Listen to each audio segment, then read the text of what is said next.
you ever stared at a blank paper wondering how to even start, you're not alone. By the end of this video, you'll have a clear structure that works every time. Think of an introduction as a triangle, wide at the top and narrow at the bottom. You begin broadly with a general issue or global concern and slowly guide your reader to a specific research problem. By the time they finish the introduction, they should know exactly what your study is about, why it matters, and how it contributes to the field. I'm Dr. Gulsum Kuyshkharova, PhD graduate from University College London, assistant professor at Nazarbayev University, and someone who has spent over a decade helping students, researchers, and early career professionals to succeed.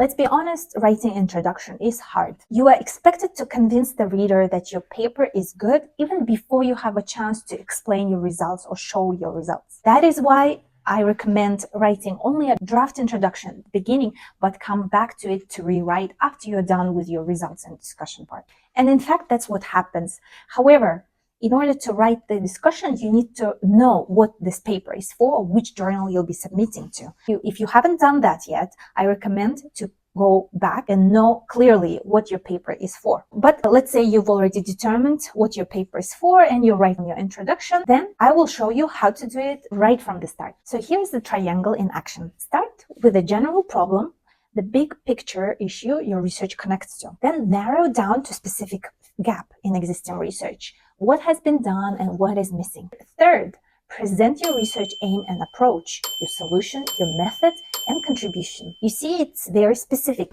and it's narrow. It's specific to your paper particularly. So that's the three-part formula that I use. We can summarize it as general, gap, goal. Let me show you how this looks in real published papers from different fields. So first, let's look at this paper that's from the Lancet Psychiatry journal. So the general, the authors begin with growing global concern over opioid dependency and chronic pain. Gap, then they highlight the lack of high quality evidence on what happens to patients after opioids are stopped. Goal, finally, they introduce their study, longitudinal cohort analysis to explore these outcomes. Notice how smooth the flow is, general problem, specific gap, clear purpose. Second example I take from this paper as the study global patterns of agricultural land use under climate change. It starts broadly with the challenges climate change poses to food security. Then it narrows down to specific lack of integrated models that consider both land use and emissions trade-offs. The authors present their simulation approach to assess different adaptation strategies. And the third example I have for you is from social science education. Here's a paper, low-income students benefit from online learning and a comparative analysis. Here, the authors, as you see, begin with the growing digitalization of education and equity concerns. Then they point out that most research does not disaggregate outcomes by socioeconomic status.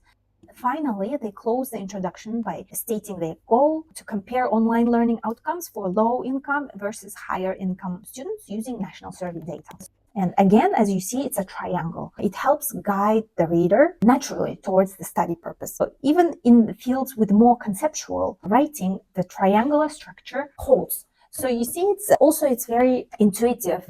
You prepare the reader to step by step to your topic by giving some background information, by pointing out some limitations of the current studies, and then bringing smoothly to your own specific field and project or the paper purpose and the structure. So here are my 3 top tips for getting your introduction right. Keep your reader in mind. Think yourself as a reader. If you were to read this paper as the first time, would you understand yourself? Assume they don't know your exact topic, but are familiar with your field. Second, avoid jargon in the first 2 paragraphs because that may deter the reader from continuing on.